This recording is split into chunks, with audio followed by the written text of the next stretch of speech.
야, 빨리 나가라고! 강제로 끌고 나가기 전에 얼른 알아서 나가!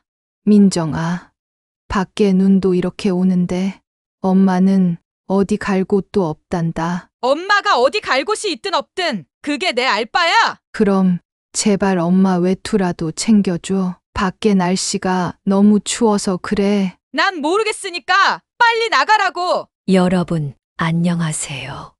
오늘 들려드릴 사연은 폭설이 내리는 엄동설안, 해도 안 뜬 새벽에 외투도 못 걸친 채 자식집에서 쫓겨나 버린 김순희 씨의 사연입니다. 눈 속에 서서 자식들에게 버림받은 현실에 온몸이 떨리도록 울고 또 울었던 김순희 씨가 어떤 기막힌 복수에 성공했는지 한번 들어주실래요? 구독과 좋아요는 저에게 정말 큰 힘이 됩니다. 사연을 시작하기 전 좋아요 한 번씩 먼저 부탁드립니다. 그럼 지금부터 오늘의 사연 시작하겠습니다. 안녕하세요. 제 이름은 김순희입니다. 지금은 초라한 옷차림에 길에서 종이박스나 주워 생계를 이어가고 있지만 한때는 정말 부러울 것 없는 삶을 살았던 사람이었습니다. 제 남편은 동네에서 존경받는 변호사였어요. 가난한 학생들에게 장학금을 주고 어려운 이웃의 빚 문제를 해결해주고 심지어 집안에 쌀이 떨어져 굶어야 한다는 이웃에게는 쌀을 사서 보내주기도 했어요. 저는 그런 남편이 늘 자랑스러웠어요. 그런데 이상하게도 우리 아들과 딸은 그런 남편을 못마땅하게 생각했습니다. 이따금씩 불편한 표정을 지으며 한두 마디씩 던지곤 했어요. 아빠는 왜 그렇게 남들을 돕기만 하세요? 다른 변호사들은 다 돈 벌어서 가족들 편하게 해주던데 우리 집은 왜 이러는 거예요? 엄마도 그렇죠. 아빠를 잘 설득해서 돈을 많이 벌게 만들어야지. 언제까지 이렇게 살 건데요? 그 말을 들을 때마다 제 속은 시커멓게 타들어갔습니다. 너희 아빠가 돈만 쫓는 변호사였으면 우리가 이렇게 존경받으며 살 수 있었겠니? 사람은 가진 것만큼 베풀며 살아야 하는 법이란다. 그렇게 설득하려 해도 아이들은 제 말을 듣기보다는 짜증만 내고는 했어요. 남편에게 이런 자식들에 대해 하소연을 하면 남편은 늘 저를 다독였습니다. 괜찮아요. 애들이 아직 어리잖아요. 시간이 지나면 언젠가는 깨달을 거라 믿어요. 하지만 저는 남편처럼 쉽게 넘어가질 못했어요. 이 아이들이 남편의 선행을 전혀 이해하지 못하는 것 같아 속이 상했거든요. 그래도 그때까지는 나름 행복했어요. 우리 가족이 함께 있는 시간, 그 자체가 소중했어요. 아이들이 비록 남편의 뜻을 아직 잘 모를지라도 나중엔 알게 될 거라 믿었고요. 하지만 그런 소소한 일상도 오래 가지 않았습니다. 어느 날 갑작스럽게 닥친 시련이 우리 가족을 송두리째 흔들어 놓았거든요. 퇴근길에 음주운전 차량에 치인 남편은 결국 제 곁으로 돌아오지 못했어요. 병원 응급실에서 싸늘한 남편의 손을 잡고 얼마나 울었는지 모릅니다. 그때 제게 남겨진 건 끝도 없는 슬픔과 허전함 뿐이었어요. 여보, 이렇게 갑자기 떠나면 난 어떡해요? 애들도 아직 어리고 우리도 이제 막 경제적으로 안정되기 시작했는데 아무리 부르짖어도 남편은 돌아오지 않았습니다. 그 사람은 그렇게 저를 홀로 남기고 떠나버렸어요. 장례식장에는 남편에게 도움받았던 사람들이 줄을 지어 찾아왔습니다. 남편의 삶이 얼마나 많은 이들에게 빛이 되었는지를 알기에 저는 그 자리에서 슬픔과 자부심을 동시에 느꼈습니다. 하지만 집으로 돌아와 텅 빈 방을 마주하니 가슴이 무너져 내리는 기분이 들었어요. 남편 없이 지내야 할 삶이 얼마나 막막한지 그땐 정말 아무것도 모르겠더라고요. 그나마 위안이 된 건 자식들이었습니다. 아들과 딸은 장례식을 마친 후 저를 더 자주 찾아와 주겠다고 약속했어요. 엄마, 이제 저희가 아버지 대신 엄마를 돌볼게요. 그 말이 얼마나 고맙고 위로가 되었는지 몰라요. 자식들은 평소보다 더 따뜻하게 저를 대했습니다. 그런 모습들을 보며 이젠 아이들이 아버지의 뜻을 이해하고 그 발자취를 따르겠구나 싶었습니다. 그런데 어느 날 아들이 조심스럽게 물어보더군요. 엄마, 그런데 아버지가 변호사셨잖아요. 혹시 재산은 얼마나 남기셨나요? 엄마가 노후 걱정은 안 해도 되는 거죠? 그 말을 듣고 잠시 멈칫했지만 자식들이 제 노후를 걱정해서 물어보는 줄 알았어요. 그래서 별 생각 없이 대답했죠. 그래, 내 아버지가 그래도 변호사셨잖니. 남긴 재산이 좀 있긴 해. 그 순간 딸의 눈빛도 미묘하게 변하는 걸 느꼈습니다. 아버지께서 남들을 돕기만 하시느라 돈을 못 모으셨을 줄 알았는데 그래도 꽤 모아두셨나 봐요. 정말 다행이에요, 엄마. 그 말을 들으니 순간 남편이 했던 말이 떠올랐습니다.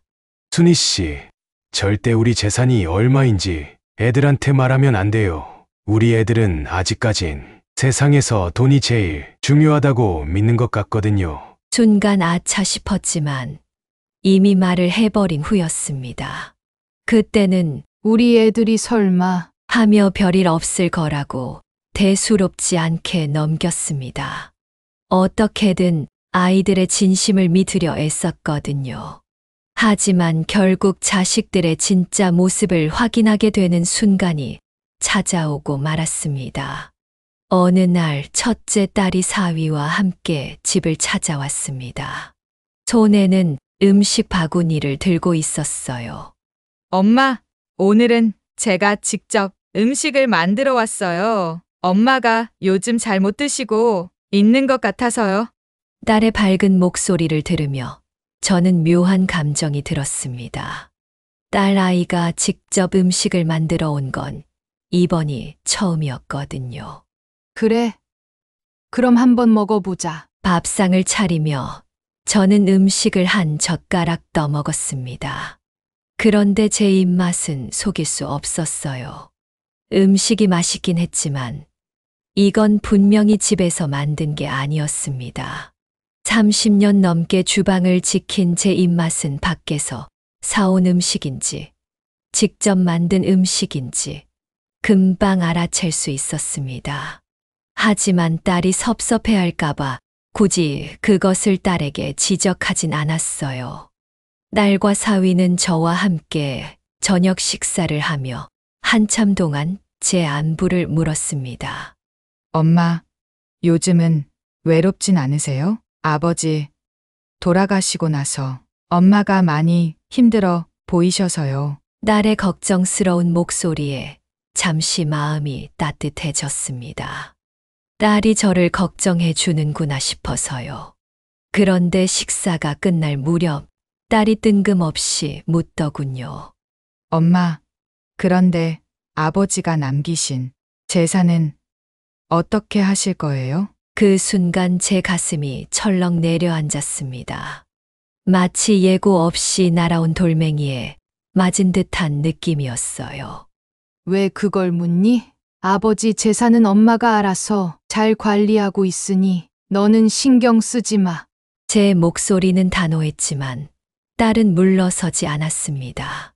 잘 생각하셔야 해요. 요즘 세상이 얼마나 험한데요. 그런 큰 돈을 혼자 관리하다가 실수라도 하시면 어쩌려고요? 제가 도와드릴게요. 엄마 대신 똑똑한 제가 관리하면 더 안전할 거예요. 딸의 말은 겉으론 걱정처럼 들렸지만 속에 숨은 의도를 읽는 건 그리 어렵지 않았습니다.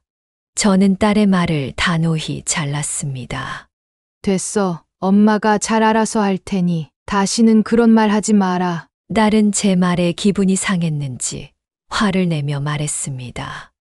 왜 이렇게 답답하세요? 제가 도와드린잖아요. 투자해서 돈을 불릴 수도 있는 건데 왜 그냥 가만히 놔두시냐고요? 저는 더 이상 참을 수가 없었습니다. 너 설마 이런 이유로 엄마를 찾아온 거니? 내 아버지가 남긴 돈을 뺏으려고? 다른 말을 잇지 못하다가 결국 자리에서 벌떡 일어나 사위와 함께 나가버렸습니다. 문이 쾅 닫히는 소리를 듣고 나니 마치 제 마음 속에서도 무언가 무너져 내리는 듯한 느낌이 들었습니다. 며칠 뒤, 이번엔 둘째 아들이 며느리와 함께 찾아왔습니다. 아들은 제게 멋진 코트와 목도리를 선물로 건넸습니다. 엄마, 요즘 날씨가 추운데 따뜻하게 입으셔야죠. 엄마한테 딱 어울릴 것 같아서 샀어요. 아들의 따뜻한 말과 행동에 저는 잠시 마음이 놓였습니다. 아들은 저를 잠시 빤히 쳐다보더니 말을 꺼내기 시작했어요. 엄마, 누나가 혹시 이상한 말 한 적 없어요? 저한테도 요즘 투자니 뭐니 그런 얘기들을 하더라고요. 저는 잠시 고민하다가 딸이 했던 말을 털어놓았습니다. 그러자 아들은 제 손을 꼭 잡으며 말했습니다. 절대 누나한테 넘어가시면 안 돼요. 요즘 세상에 투자 이야기를 꺼내는 사람들 중에 믿을 만한 사람이 얼마나 되겠어요? 그게 아무리 누나라 해도 절대 믿으면 안 돼요. 그 말이 얼마나 고맙고 위로가 되던지요. 그래, 믿을 건 우리 둘째뿐이야. 하는 생각이 들었습니다. 그런데 그 순간 며느리가 뜻밖의 말을 꺼냈습니다. 어머님, 그런데 솔직히 말해서 형님께서 어머님한테 그런 얘기를 꺼내는 게 불안해요. 차라리 저희가 재산을 보관하면 어떨까요? 형님이 절대 손을 못 대게 저희가 대신 보관해 드릴게요. 순간 제 귀를 의심했습니다. 제가 며느리의 말을 잘못 들은 건가 싶었어요. 뭐라고? 내가 그걸 왜 관리해? 며느리는 당황하지도 않고 말했습니다. 이대로 두면 형님께서 돈을 다 가져갈 것 같거든요. 그걸 막으려면 저희한테 맡기시는 게 제일 안전해요. 그냥 저희 믿고 저희한테 맡겨보세요. 그 말을 듣고 저는 큰 충격에 빠졌습니다. 아들과 며느리에게서조차 이런 말을 듣게 될 줄은 정말 꿈에도 몰랐습니다. 너희도 결국 똑같은 목적이었구나. 너희 아버지 돌아가신 지 얼마 됐다고. 어떻게 벌써 이럴 수가 있어? 제 목소리는 떨리고 있었고 며느리는 억울하다는 듯이 목소리를 높였습니다. 오해 좀 하지 마세요. 어머님을 도와드린다는 건데 왜 의심부터 하세요? 저는 더 이상 말을 잇지 못하고 자리에서 벌떡 일어나 방문을 닫아버렸고 며느리는 씩씩대며 집을 나갔습니다. 그 사건들 이후로 딸과 아들은 더 이상 저를 찾지 않았습니다. 돈을 맡기라는 어처구니 없는 요구를 단호히 거절한 이후로는 그 흔한 안부 전화 한 통 오지 않았습니다. 그들의 침묵은 단순한 무관심이 아니라 분명한 단절처럼 느껴졌습니다.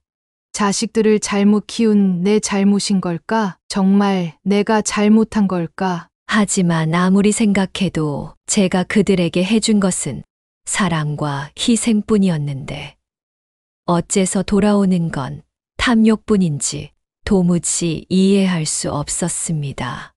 자식들로부터 연락이 끊긴 후 처음엔 막막했지만 저는 이를 악물고 혼자 살아보려고 애썼습니다. 아침이면 동네를 산책하며 마음을 다잡았고 외로움이 문득 찾아올 때면 창밖을 보며 스스로를 다독였습니다. 그래, 혼자라도 잘 살 수 있어. 내가 무너지면 안 돼. 그렇게 스스로를 위로하며 하루하루 버텨나갔습니다.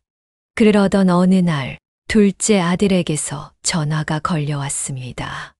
혹시 또 돈 이야기하려고 전화한 건 아니겠지. 이미 여러 차례 같은 패턴을 겪었던 저는 전화를 받기 전부터 마음이 복잡했습니다. 긴 망설임 끝에 저는 결국 수화기를 들었습니다. 어머님, 저희 좀 도와주세요. 제발요.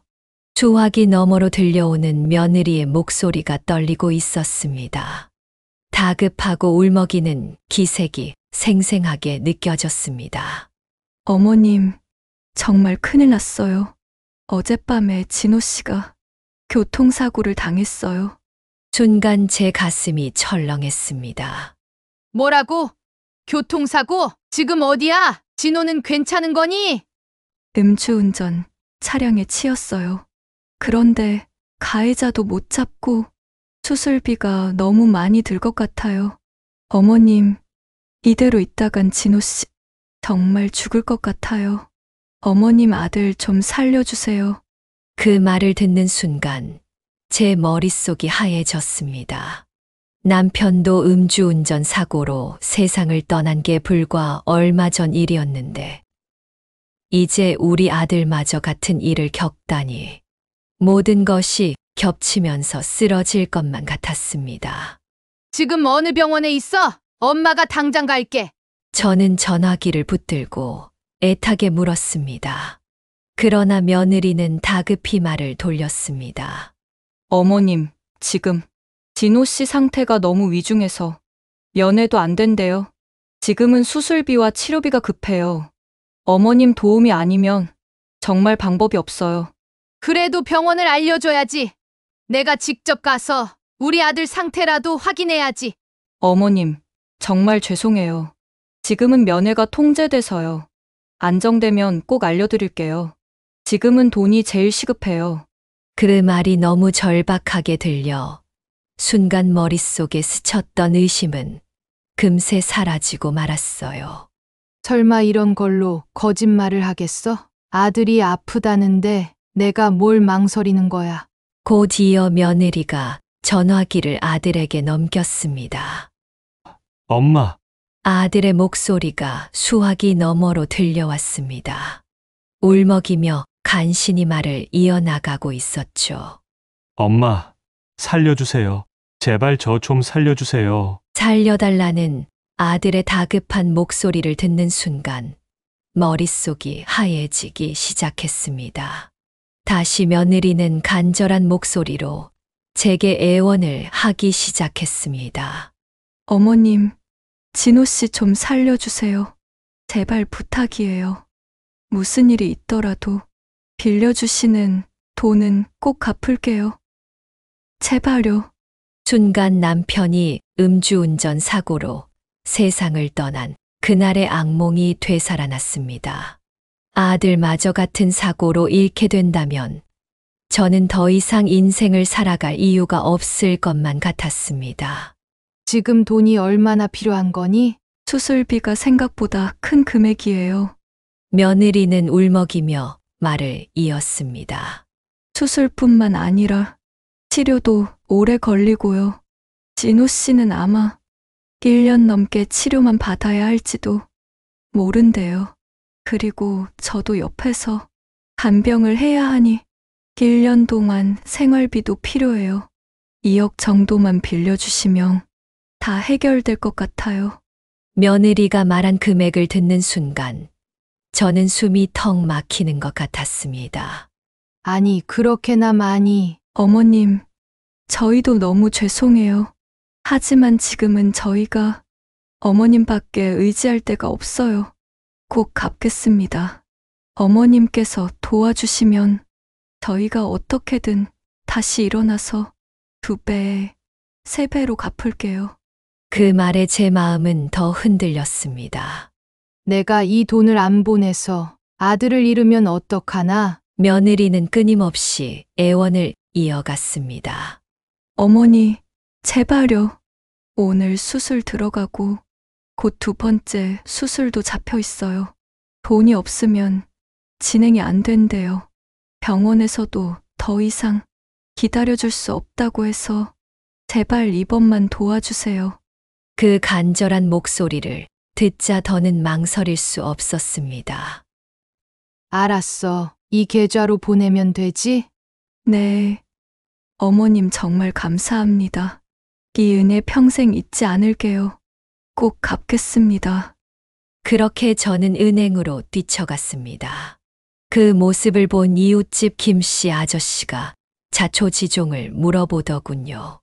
그러곤 자식이 그런 상황이라면 도와주는 게 당연하겠지만 아무리 생각해도 뭔가 수상하다며 조금 신중하게 생각하라며 저를 말리기 시작했습니다. 하지만 아들의 간절한 목소리와 며느리의 울음이 머릿속을 맴돌았습니다.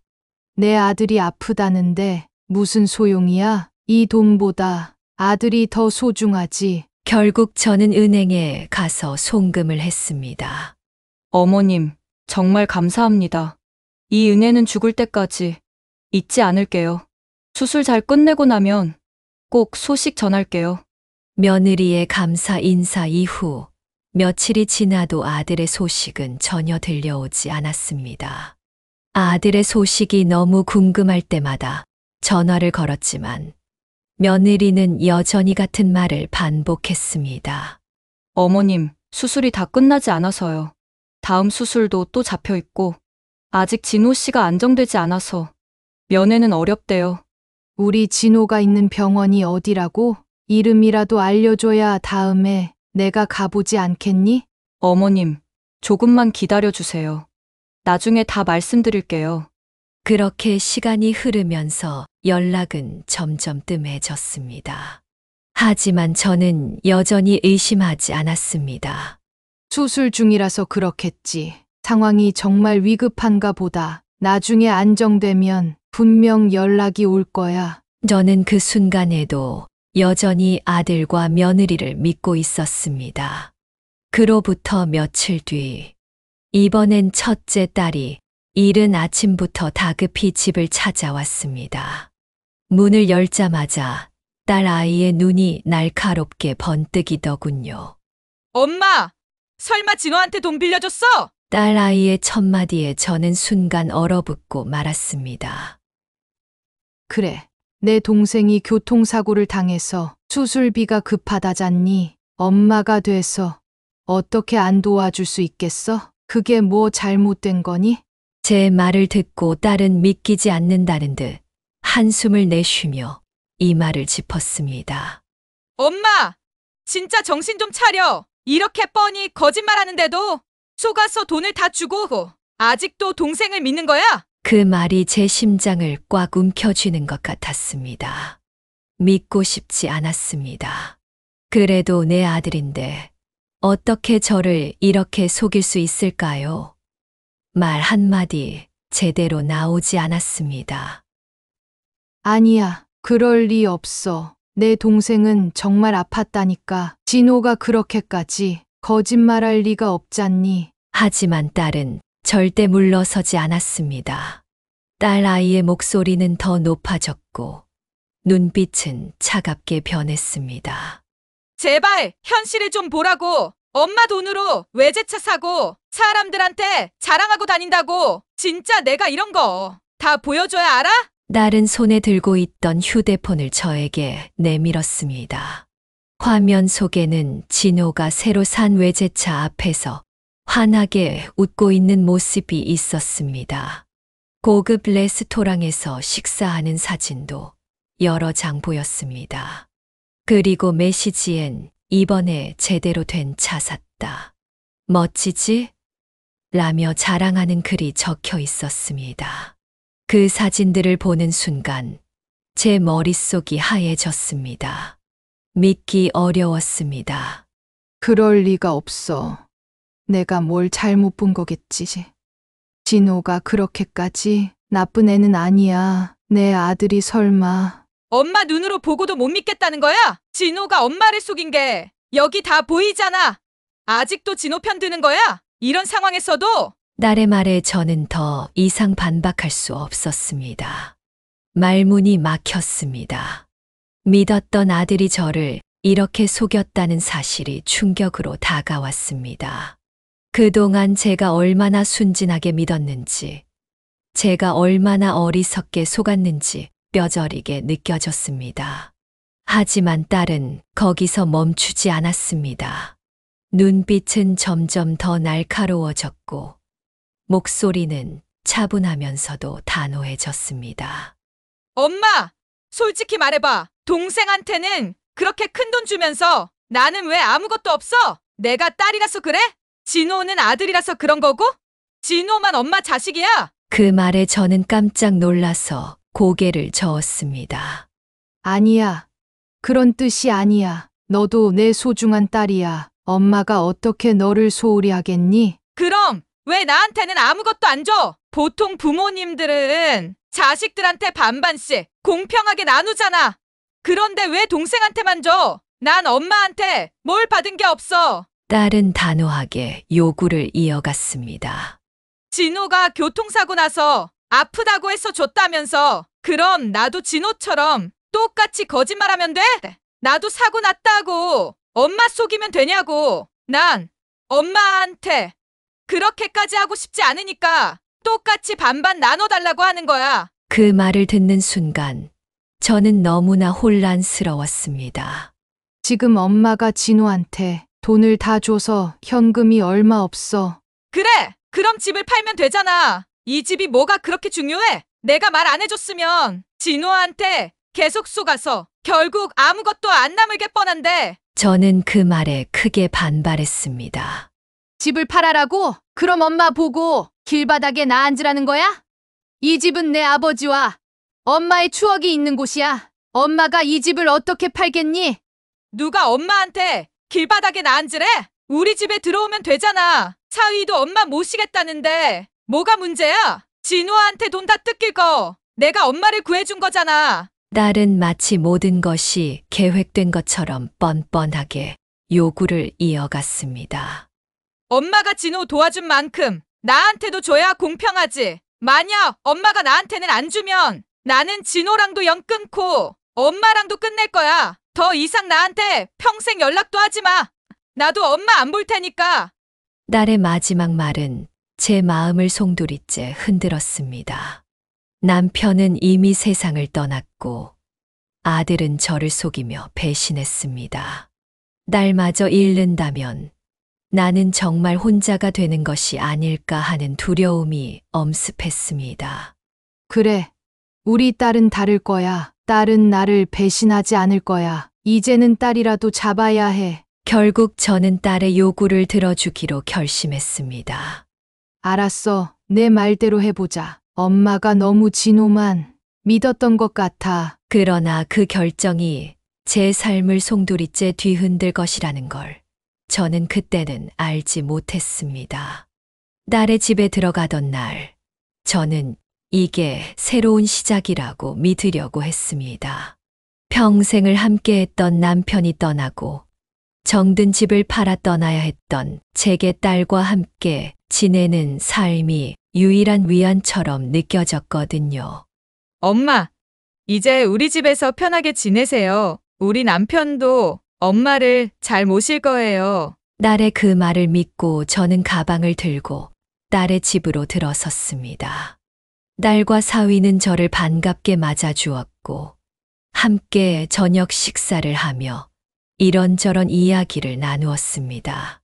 그날 밤 딸이 내준 방에서 잠을 청하며 저는 그래도 남은 자식 곁에서 남은 생을 평화롭게 보낼 수 있겠다고 생각했습니다. 처음 몇 주 동안은 딸과 사위가 저를 배려하는 모습이 보였습니다. 하지만 시간이 지날수록 딸의 말투와 행동이 조금씩 변하기 시작했습니다. 밥을 먹는 것부터 눈치가 보이기 시작했습니다. 사위는 제가 식탁에 앉으면 제가 불편하다는 듯이 말없이 자리에서 일어나곤 했습니다. 그들이 제게 느끼는 불만과 피로가 점점 더 노골적으로 드러는 걸 느낄 수밖에 없었어요. 엄마, 그런데 우리 집에서 아무것도 안 하고 그냥 놀고 먹으실 생각은 아니죠? 처음엔 농담인 줄 알았습니다. 하지만 그 말은 곧 현실이 되었어요. 딸은 제가 집안일을 하지 않으면 불만을 표했고 점점 요구하는 일이 늘어났습니다. 엄마, 그래도 설거지 정도는 하셔야죠. 청소도 좀 제대로 해주세요. 이 먼지 보세요. 그냥 두실 거예요? 엄마 자기 전에 손주들부터 재우면 안 될까요? 엄마 손주들부터 좀 신경 써주세요. 어느 날은 딸의 비싼 옷을 세탁기에 넣고 빨았다가 크게 혼이 났습니다. 엄마, 이 옷이 얼마짜린 줄 알아요? 아무렇게나 세탁기에 돌리시면 어떡해요? 이렇게 비싼 옷을 망쳐 놓으셨잖아요. 세탁물에 섞여 있어서 엄마가 미처 못 봤나 보다. 미안해. 딸의 얼굴이 갑자기 일그러졌습니다. 엄마, 그 옷이 얼마나 비싼 건지 아세요? 그냥 세탁기에 넣으면 안 되는 거였어요. 드라이 클리닝 해야 한다고요. 아이고, 그걸 내가 어떻게 알겠니? 실수였어. 다음부턴 조심할게. 저의 사과에도 딸은 말을 멈추지 않았습니다. 엄마, 솔직히 말씀드릴게요. 엄마가 이런 식으로 계속 실수하시면 정말 곤란해요. 저희가 엄마를 모시는 것도 쉽지 않은데 제발 이런 사소한 건 제대로 해주셔야죠. 그 말을 듣는 순간 참고 있던 제 감정이 터졌습니다. 너희가 나를 너무 불편하게 만들어서 그렇잖아. 사소한 일도 긴장돼서 제대로 못하겠어. 너희가 항상 이렇게 혼낼까봐 엄마가 여기서 숨이라도 편히 쉴 수 있는 것 같아. 딸은 차가운 시선으로 저를 내려다보며 말했습니다. 그렇게 불편하면 나가세요. 그 말에 저는 큰 충격을 받았습니다. 딸의 목소리는 냉정했고 말투에는 더 이상 저를 모시고 싶지 않다는 의지가 뚜렷이 드러났습니다. 순간 제 가슴 속 깊은 곳에서 회의감이 밀려들었습니다. 딸 아이마저 날 이렇게 말하는구나. 내가 이 집에서 더 있을 자리가 있을까? 딸도 더 이상 믿을 수 없었습니다. 딸이 말한 대로 정말 아들이 거짓말을 했던 게 맞는 걸까요? 진실을 확인하지 않고는 견딜 수 없었습니다. 다음 날 저는 딸 아이에게 산책을 다녀온다고 말하곤 둘째 아들의 집으로 향했습니다. 문을 두드리자 며느리가 나왔습니다. 며느리의 얼굴은 예상치 못한 손님을 맞이한 듯 굳어 있었습니다. 어머니, 웬일이세요? 진호는 집에 있니? 할 얘기가 있어서 왔다. 며느리는 잠시 머뭇거리더니 문을 열어줬습니다. 거실에서 진호가 멀쩡한 모습으로 앉아 있었습니다. 불과 몇 주 전 교통사고를 당했다던 진호가 정말 딸아이 말처럼 아무렇지도 않게 멀쩡하더군요. 진호야, 교통사고 당했다며? 어떻게 된 거야? 상태는 좀 괜찮아졌니? 제 질문에 진호는 당황한 표정을 지었고 며느리가 대신 대답했습니다. 어머니, 그 얘긴 나중에 하죠. 지금 진호 씨도 피곤하고 저는 가슴이 너무 답답했지만 따지고 들 기운조차 없었습니다. 이미 딸의 집에서 상처받고 나온 터라 자초지종은 나중에 따지더라도 당장 머물 곳이 필요하다는 생각뿐이었습니다. 그래, 지금은 다른 거 다 필요 없고 여기서 조금이라도 쉬어야겠어. 내가 돈도 빌려줬으니 날 내치진 않겠지. 결국 저는 마음을 다잡고 조심스럽게 말을 꺼냈습니다. 진호야, 엄마가 여기 좀 있으려고 해. 내 누나네 집에 더는 못 있겠더라. 우리 아들은 엄마 힘들게 안 할 거지? 저는 아들의 대답을 기다리며 간절한 눈빛으로 아들과 며느리를 바라보았습니다. 진호는 갑작스러운 말에 당황한 듯 며느리를 쳐다봤습니다. 며느리는 어색한 미소를 짓더니 손사래를 치며 말했습니다. 어머니, 그건 좀 곤란할 것 같아요. 저희도 사정이 좋지 않아서요. 저는 예상치 못한 반응에 당황했습니다. 곤란하다니? 엄마가 잠깐 신세 좀 진다는데 그게 그렇게 어려운 일이야? 진호야, 너는 어떻게 생각하니? 아들은 고개를 숙이고 아무 말도 하지 않았습니다. 그러자 며느리가 다시 나섰습니다. 어머니, 솔직히 말씀드리면 제가 집에 다른 사람이 오는 걸 많이 불편해해요. 죄송하지만 저희 집에서는 어머니를 모실 수가 없어요. 그 말은 마치 비수처럼 순희 씨의 가슴을 찔렀습니다. 그러나 그 순간 억눌려 있던 분노가 치밀어 올랐습니다. 그래? 내가 그렇게 불편해? 좋아. 그러면 내가 날 속이고 가져간 돈부터 내놔. 내가 진호한테 거짓말 시켜서 교통사고 났다고 속이고 엄마한테서 가져간 그 돈 말이야. 당장 내놔. 억울함과 분노로 더 이상 참을 수 없었습니다. 며느리는 잠시 당황한 듯 하더니 태연하게 대답했습니다. 어머니, 그 돈은 어머니가 빌려준 게 아니라 저희한테 그냥 주신 거 아니었나요? 이미 다 쓴 돈인데 지금 와서 그걸 어떻게 돌려달라고 하세요? 뭐라고? 내가 너희한테 그 돈을 빌려준 거지. 언제 그냥 줬다고 그래? 진호가 위급하다길래 수술비가 필요하다길래 빌려준 돈이라고. 너희가 책임지고 갚아야지. 진호는 여전히 고개를 숙인 채 침묵하고 있었습니다. 그러자 며느리가 다시 말했습니다. 어머님, 그러면 저희가 한 달에 30만 원씩 천천히 갚을게요. 그러니까 이제 그만하시고 제발 형님네 집으로 돌아가세요. 저희는 어머님을 모실 수가 없어요. 저는 말문이 막혔습니다. 아들과 며느리가 이렇게까지 뻔뻔하게 나올 줄은 상상도 못했습니다. 너희가 어떻게 이럴 수가 있니? 돈 빌려갈 땐 그렇게 애원하더니 이제 와서 모른 척이라고? 그러자 며느리는 단호하게 말했습니다. 어머님, 저희도 사정이 어려워요. 이해 좀 해주세요. 그만 나가시죠. 그렇게 아들과 며느리는 저를 냉정하게 밀어냈습니다. 길가에 홀로 서 있는 제 가슴 속에는 배신감과 절망감이 밀려왔습니다. 이 세상에 믿을 사람 하나 없다는 사실을 깨달으며 씁쓸한 눈물을 삼켜야만 했습니다. 둘째 집에서까지 쫓겨난 저는 어쩔 수 없이 다시 딸의 집으로 발걸음을 돌렸습니다. 문을 두드리며 딸의 이름을 불렀습니다. 집 안에서는 TV 소리가 흘러나오고 있었지만 딸은 문을 열어주지 않았습니다. 벨을 누르고 한참을 기다리자 마침내 딸이 현관문을 열며 말했습니다. 올케 집에 갔다 오셨다면서요? 올케가 제발 엄마 좀 데리고 있어 달라고 전화가 왔어요. 제가 모를 줄 알았어요? 그렇게 올케 집이 좋으면 거기 가세요. 저는 두 손을 모으며 간청했습니다. 얘야, 엄마가 갈 데가 없다. 하룻밤만 채워다오. 엄마가 혼자 나가서 살 준비라도 할 수 있게 말이야. 밖에 눈이 얼마나 오는데. 그러나 딸은 차갑게 말했습니다. 엄마, 제발 저희한테 부담 주지 마세요. 2번 다시 여기 오지 마세요. 그럼 장롱에 있는 엄마 외투라도 가져가게 해줘. 너무 추워서 그래.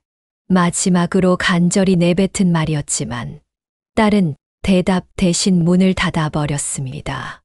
결국 저는 길거리에 버려지고야 말았습니다. 믿었던 자식들에게 배신당한 그 상처는 이루 말할 수 없었습니다. 차가운 눈발이 어깨에 쌓이고 발이 얼어붙었지만 움직일 수가 없었습니다. 머릿속은 텅 비었고 가슴은 찢어질 듯 아팠습니다. 내가 자식들에게 이렇게 버림받을 줄이야. 차가운 바람 속에서 멈추지 않는 눈물이 뺨을 타고 흘러내렸습니다. 온 세상이 얼어붙는 것 같았고 제 안의 마지막 희망마저도 그 차디찬 밤과 함께 사라지는 기분이었습니다. 그렇게 저는 눈 속에 서서 버림받은 현실의 온몸이 떨리도록 울고 또 울었습니다. 저는 작은 방을 구해 들어갔지만 그곳은 곰팡이 냄새가 진동했고 숨이 막힐 정도로 추웠습니다. 결국 저는 생계를 위해 종이박스를 줍기 시작했습니다. 제가 살던 동네에서 얼굴을 마주치기 부끄러워 옆 동네로 갔지만 사람들의 시선은 여전히 따가웠습니다. 모자를 푹 눌러 쓰고 목도리로 얼굴을 감췄습니다. 리어카도 없이 손으로 박스를 모으는 건 너무 힘들었습니다. 그때마다 제 마음속에는 끝없는 후회와 자책이 밀려왔습니다. 내가 그 돈을 왜 줬을까? 내가 왜 순순히 그 말들을 믿었던 걸까? 하지만 이미 모든 게 늦어버렸습니다. 남편과 함께했던 따뜻한 집도, 믿었던 자식들도, 제 자존심마저도 모두 잃어버린 뒤였으니까요. 다음 날도 어김없이 골목골목을 돌며 박스를 모았는데, 한참을 돌아다니다 보니 어느새 제가 살던 동네에 와 있더라고요. 그곳에서 살던 시절의 기억이 밀려왔지만 제 처지가 이러니 누구에게도 들키고 싶지 않았습니다. 하지만 모자를 푹 눌러 쓰고 목도리까지 칭칭 감았지만 제 얼굴을 알아본 사람이 있었습니다.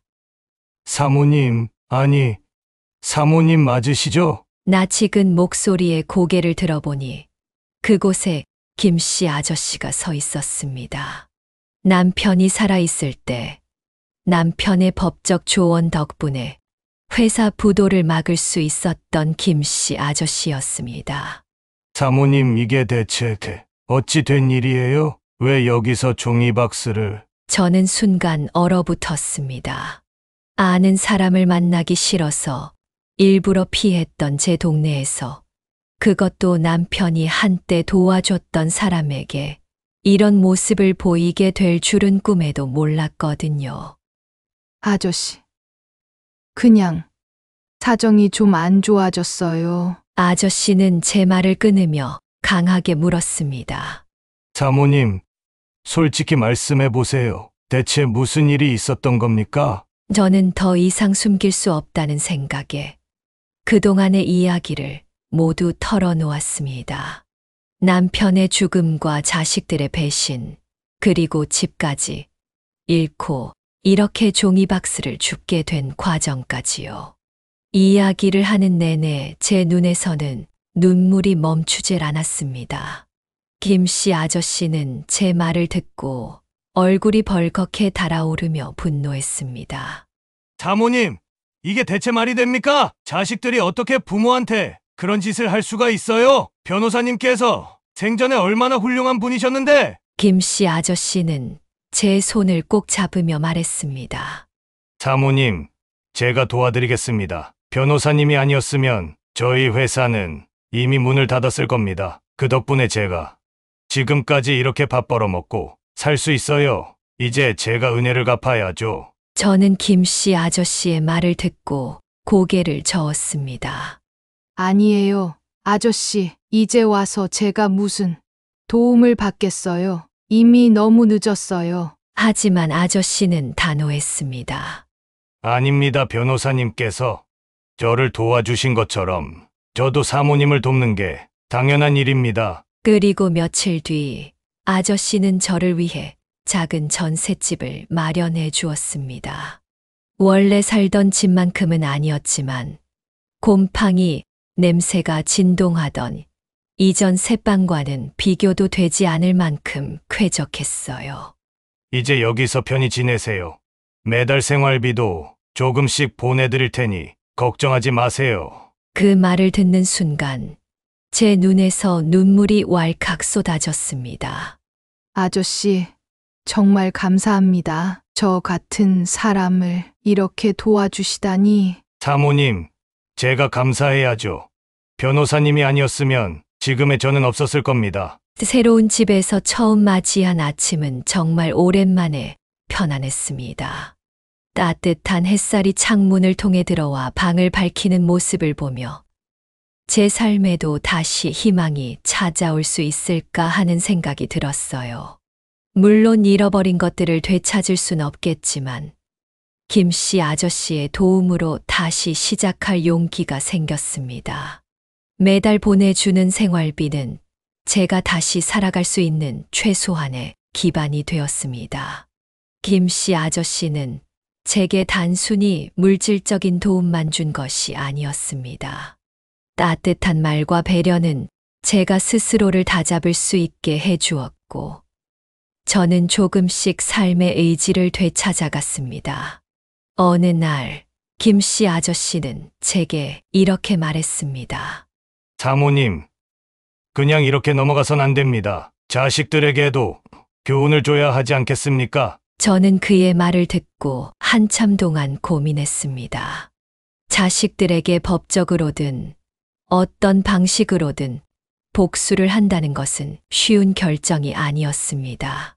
하지만 그동안 제가 받은 상처와 수모를 생각하니 더 이상 가만히 있을 수 없다는 생각이 들었습니다.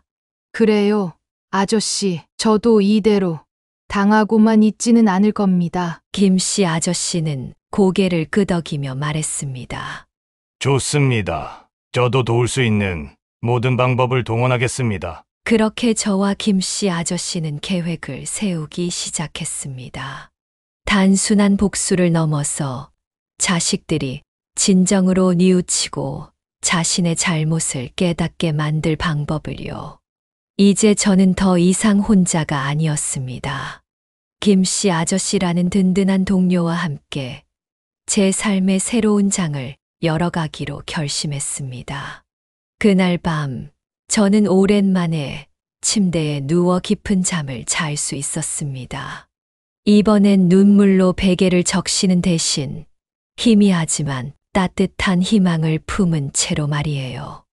얼마 뒤 김씨 아저씨는 제게 도움을 줄 사람을 소개하겠다며 김씨 아저씨 회사의 고문 변호사인 박 변호사를 데려왔습니다. 처음 만난 박 변호사는 제 이야기를 듣고 깊은 한숨을 내쉬었습니다. 사모님, 자식들이 어쩌다 이렇게 됐는지 참 안타깝습니다. 법적으로 어떻게든 도와드리고 싶습니다. 그 말에 저는 작은 희망을 품으며 고개를 끄덕였습니다. 그러나 박 변호사는 말을 이어가며 현실적인 문제를 설명했습니다. 사모님, 안타깝게도 부모, 자식 간의 돈 문제는 형사 처벌이 어렵습니다. 그 말을 듣고 제 마음은 또 한 번 무너졌습니다. 결국 이렇게 당하고만 있어야 하나? 하지만 박 변호사는 단호히 말했습니다. 그렇다고 해서 가만히 있을 순 없습니다. 민사 소송으로라도 사모님이 잃어버린 재산을 되찾을 방법을 찾아보겠습니다. 끝까지 도와드릴 테니 걱정하지 마세요. 그 순간 김씨 아저씨가 제게 물었습니다. 사모님, 휴대폰 좀 잠시 볼 수 있을까요? 저는 의아해하며 물었죠.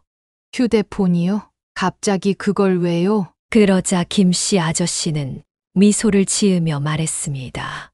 사실 그때 아들한테 돈 보내주러 간다는 사모님을 뜯어말렸을 때 제가 사모님 휴대폰의 통화, 자동 녹음을 설정해놨습니다. 혹시나 자식들이 사모님 돈에 손을 댈까봐 대비책을 마련해둔 겁니다. 저는 그 말을 듣고 깜짝 놀랐습니다. 정말요? 그런 게 저장되어 있나요? 네. 아마도 자식들과 통화했던 내용들이 전부 녹음되어 있을 겁니다. 이게 있다면 소송에서 중요한 증거가 될 수 있습니다. 김씨 아저씨와 박 변호사는 녹음된 파일들을 하나씩 확인했습니다. 그 안에는 제가 그동안 자식들과 나눴던 모든 대화가 고스란히 담겨 있었습니다. 어머님, 진호 씨가 교통사고로 크게 다쳤어요. 돈이 급해요. 엄마 재산을 저희한테 맡기시면 편하실 거예요. 엄마 잘 모실게요. 그들의 거짓말과 욕심이 고스란히 드러나는 대화들이 녹음 속에 있었습니다. 박 변호사는 이 파일들을 소송에 사용할 수 있다고 말하며 즉시 준비를 시작했습니다. 소송이 시작되자 자식들은 상황이 심각하다는 걸 깨닫고 제게 연락을 하기 시작했습니다. 평소엔 연락 한 통 없던 아이들이 다급한 목소리로 저를 부르며 용서를 구했습니다. 저는 자식들의 요청을 받아들이는 척하며 동네 찻집에서 만나기로 했습니다. 아이들이 어떤 변명을 늘어놓을지 너무 궁금했기 때문입니다. 찻집에 도착하니 아들과 딸이 먼저 도착해 있었습니다. 딸과 아들은 테이블 너머에서 저를 바라보며 어색한 미소를 띠고 있었지만 그 미소가 진심에서 나온 것이 아님을 저는 알 수 있었습니다. 딸이 먼저 입을 열었습니다. 엄마, 저희가 정말 잘못했어요. 다시는 그런 일 없을 거예요. 이제부터 엄마를 정말 잘 모실게요. 저희랑 다시 같이 살면서 잘 지내봐요. 딸의 말에 아들이 말을 보탰습니다. 저희가 그동안 철이 없었어요. 지금은 사정이 여의치 않지만 매달 조금씩 갚아나갈게요. 천천히 갚으면 되잖아요. 어차피 가족인데 그렇게 급하실 건 없잖아요. 저는 두 손을 테이블 위에 얹고 천천히 숨을 내쉬었습니다. 너희들이 이제 와서 이렇게 말한다고 내가 믿을 것 같니? 나는 그렇게 할 생각이 없어. 너희가 가져간 돈 한 푼도 남김없이 돌려놔. 그리고 한 번에 갚아. 제 단호한 말에 딸의 얼굴은 일그러졌고 아들은 인상을 쓰며 목소리를 높였습니다. 진짜 그렇게까지 하실 거예요? 엄마한테 받은 돈은 이미 다 쓰고 없다고요. 매달 조금씩 갚겠다는데 왜 이렇게까지 몰아붙이시는 거예요? 자식인데 그 정도는 봐줘야 하는 거 아니에요? 아들의 뻔뻔함에 제 속이 부글부글 끓어올랐습니다. 자식이라고? 네가 진짜 자식이라면 엄마한테 거짓말 친 돈으로 외제차나 사면서 흥청망청 썼겠어? 아직도 이런 변명이나 하고 있는 거니? 아들은 한숨을 쉬며 말을 이어갔습니다. 그 돈 엄마가 저한테 그냥 주신 거잖아요. 빌려줬다는 증거라도 있어요? 맞아요. 엄마가 빌려주신 게 아니라 그냥 저희한테 증여해 주신 거잖아요. 딸이 아들의 말을 맞받아쳤습니다. 저는 자식들의 말을 듣자마자 손에 쥔 차잔이 떨리는 것을 느꼈고 조용히 휴대폰을 꺼냈습니다. 그리고 천천히 녹음 파일을 재생했습니다. 엄마 살려주세요. 수술비 없으면 저 진짜 죽을지도 몰라요. 아들의 거짓말이 또렷이 흘러나왔습니다.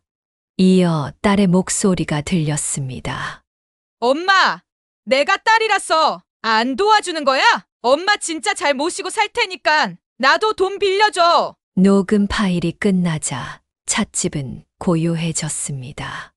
아들과 딸은 서로를 쳐다보며 얼굴이 창백해졌고 당황한 표정이 역력했습니다. 딸은 믿을 수 없다는 듯 말을 잊지 못했습니다. 엄마, 휴대폰도 잘 못 쓰시면서 이런 녹음을 어떻게 해놨어요? 저는 차가운 목소리로 대답했습니다. 엄마가 녹음을 해놨다는 게 중요한 게 아니야. 더 중요한 건 너희가 엄마를 속이고 거짓말로 돈을 빼앗아 갔다는 사실이지. 자식들의 충격에 찬 표정을 보며 제 안에 쌓였던 분노와 배신감이 터져 나왔습니다. 내가 너희를 믿고 사랑한 대가가 이거니? 부모를 속이고 배신하면서도 자식이라고 말할 수 있어? 이제 너는 용서도 자비도 없다. 한 푼도 포기하지 않을 거야. 법대로 하겠다. 제발 소송만은 취하해주세요. 지금은 이미 그 돈을 다 써버려서 갚을 돈이 없어요. 대신 매달 조금씩 갚겠다고 각서를 쓸게요. 우리를 이렇게까지 힘들게 하실 필요는 없잖아요. 딸도 울먹이며 거들었습니다. 맞아요, 엄마. 부모, 자식 간에 이렇게까지 할 필요는 없잖아요. 이제부터라도 약속 지킬 테니 한 번만 기회를 주세요. 그들의 말은 마치 제가 소송을 진행한 것이 잘못된 선택인 양 들렸습니다. 저는 그 자리에서 한숨을 쉬며 대답했습니다. 내가 너희 때문에 길거리에 나앉았던 걸 생각하면 이 정도는 당연한 일이야. 더 할 말 없으니 당장 물러가. 그날 밤 자식들이 떠난 뒤 저는 오랜 고민에 빠졌습니다. 마음 한구석에서는 그들을 용서하고 싶은 생각도 들었습니다. 그러나 제가 길거리에서 폐지를 줍고 차가운 방에서 홀로 울었던 날들을 떠올리면 용서란 쉽지 않았습니다. 그리고 저는 김씨 아저씨 회사에서 새로운 일을 시작하기로 했습니다. 사모님, 우리 회사 직원 식당에서 일해보시는 건 어떠세요? 쉬운 일은 아니겠지만 그래도 사모님께서 다시 자립할 기회를 드리고 싶습니다. 김씨 아저씨의 제안은 제게 큰 위로가 되었습니다. 식당에서 일을 시작하며 저는 비록 몸은 힘들었지만 마음만큼은 조금씩 가벼워졌습니다. 일하는 동안에는 자식들 생각에서 벗어날 수도 있었고, 제 손으로 번 돈으로 스스로를 지탱하는 자부심도 생겼습니다. 그렇게 시간이 흐르고 저는 새로운 삶에 적응하고 있었습니다. 그런데 바로 오늘 아침 아들과 딸이 이번엔 손주들까지 데리고 제 집 앞에 찾아왔습니다. 손주들은 제 앞에서 어리둥절한 표정을 짓고 있었습니다. 엄마, 제발 우리 아이들을 생각해서라도 용서해 주세요. 딸은 손주들의 손을 잡으며 말했습니다. 아이들까지 길에 나앉게 할 수는 없잖아요. 엄마가 우리를 용서해 주시면 저희가 정말 최선을 다해 갚아 나갈게요. 아들은 손주들에게 고개를 숙이게 하며 말했습니다. 할머니한테 잘못했다고 말씀드려. 그래야 우리 가족이 다시 행복해질 수 있어. 저는 그 모습을 보고 가슴이 무너졌습니다. 손주들이 울며 무릎을 꿇으려는 걸 급히 말렸습니다. 얘들아, 그러지 마. 이건 너희 잘못이 아니야. 자식들에게서 느껴지는 건 진심이라기보다 또 다른 조작된 모습이었습니다. 손주를 이용해서 용서를 받아낼 수작이 뻔히 느껴졌습니다. 하지만 막상 죄 없는 손주들이 저 때문에 길에 나앉게 되는 건 아닐까 마음이 약해지는 제 자신을 발견하게 됐습니다. 저는 다시 깊은 고민에 빠졌습니다. 손주들을 생각해서라도 소송을 취하하고 조금씩 갚아나가겠다는 각서를 받아주는 게 맞는 걸까요? 아니면 그동안 제가 당했던 수모와 고통을 떠올리며 끝까지 소송을 진행해야 할까요? 제 사연을 듣고 계신 여러분들이라면 어떻게 하시겠습니까? 저는 아직 결정을 내리지 못했습니다. 댓글로 여러분들의 소중한 의견과 생각을 남겨주시면 몇 번이고 읽어보며 결정을 내리는데 꼭 참고하도록 하겠습니다. 지금까지 제 사연을 들어주셔서 감사합니다. 지금까지 김순희 씨의 사연을 들어주셔서 감사합니다. 영상을 종료하시기 전 구독과 좋아요, 아직 안 누르신 분들이 계시다면 마지막으로 꼭 한번 부탁드립니다. 올 한 해가 얼마 남지 않았습니다. 올 한 해 잘 마무리하시고 저는 다음 영상으로 다시 여러분을 찾아뵙겠습니다. 감사합니다.